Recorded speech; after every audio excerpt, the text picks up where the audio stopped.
3 meses en la escuela de Juan, primera semana, 6º día. Lea Juan capítulo 1, versículo 43 al 51 y dice: El siguiente día quiso Jesús ir a Galilea y halló a Felipe y le dijo: sígueme. Y Felipe era de Betsaida, la ciudad de Andrés y Pedro. Felipe halló a Natanael y le dijo: hemos hallado a aquel de quien escribió Moisés en la ley, así como los profetas, a Jesús, el hijo de José de Nazaret. Natanael le dijo: ¿de Nazaret puede salir algo bueno? Le dijo Felipe: ven y ve. Cuando Jesús vio a Natanael que se le acercaba, dijo a él: he aquí un verdadero israelita, en quien no hay engaño. Le dijo Natanael: ¿de dónde me conoces? Respondió Jesús y le dijo: antes que Felipe te llamara, cuando estabas debajo de la higuera, te vi. Respondió Natanael y dijo: Rabí, tú eres el Hijo de Dios, tú eres el Rey de Israel. Respondiendo Jesús le dijo: porque te dije, te vi debajo de la higuera, ¿crees? Cosas mayores que estas verás. Y le dijo: de cierto os digo, de aquí en adelante veréis el cielo abierto y a los ángeles de Dios que suben y descienden sobre el Hijo del Hombre. Veamos. El pasaje de hoy trata del llamamiento de otros 2 discípulos, Felipe y Natanael. Juan nos dice que Felipe era de Betsaida, una ciudad en Galilea donde los evangelios nos cuentan que Jesús hizo muchos milagros. Aunque Juan no nos lo dice en este pasaje, sí nos dice más adelante que Natanael era de Caná, el pueblo en Galilea donde tuvieron lugar los hechos que estudiaremos mañana. Capítulo 21, versículo 2. En todo caso, sobre el llamamiento de Felipe, Juan no nos dice más que el hecho escueto.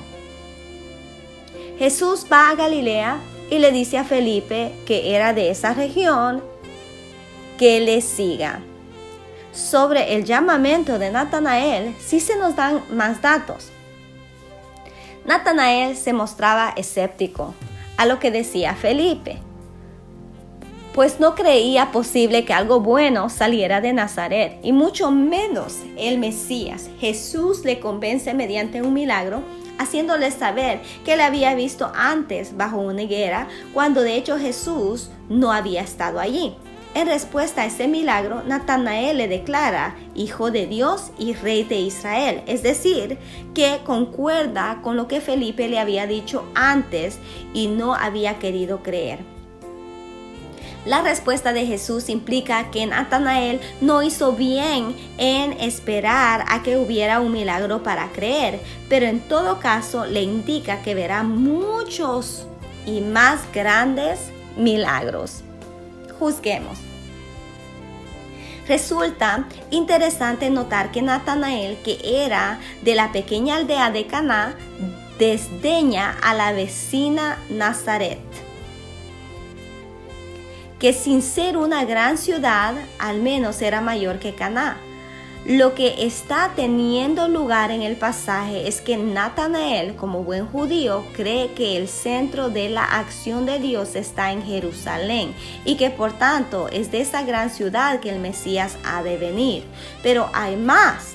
Entre los judíos, Galilea era considerada tierra de gentiles. Tan era así que frecuentemente se le llamaba Galilea de los gentiles. Ve a Isaías capítulo 9, versículo 1 y Mateo capítulo 4, versículo 15. Galilea se encontraba bien al norte de Palestina y entre ella y Judea se extendía el territorio de Samaria. Luego, aunque los galileos se consideraban a sí mismos judíos y no samaritanos, los verdaderos judíos, los de Judea, los veían como judíos de segunda clase.